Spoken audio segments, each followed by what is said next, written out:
ಯಶಸ್ಸು ಬೇಕು ಅಂದ್ರೆ 3 ಲೈನ್ ಫಾಲೋ ಮಾಡಬೇಕು. ಬುದ್ಧಂ ಶರಣಂ ಗಚ್ಚಾಮಿ, ಧಮ್ಮಂ ಶರಣಂ ಗಚ್ಚಾಮಿ, ಸಂಗಂ ಶರಣಂ ಗಚ್ಚಾಮಿ. ಸರ್, ಬುದ್ಧನಿಗೆ ಶರಣಾಗು ಅಂದ್ರೆ ಏನು?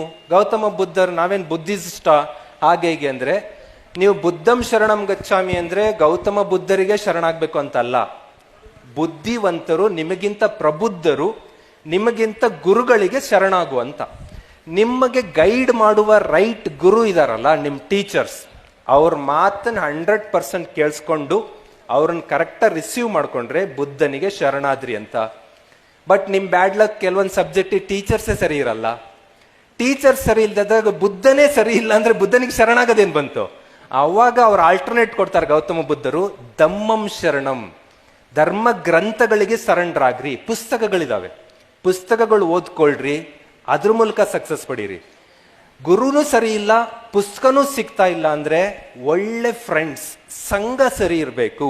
ಸಂಗಂ ಶರಣಂ ಗಚ್ಚಾಮಿ. ರೈಟ್ ಫ್ರೆಂಡ್ ನಿಮ್ ಸುತ್ತಮುತ್ತ ಇಟ್ಕೊಂಡ್ಬಿಟ್ರೆ ಸಾಕು, ಆಟೋಮೆಟಿಕ್ಲಿ ನೀವು ಗೆದ್ದೋಗ್ಬಿಡ್ತೀರಾ.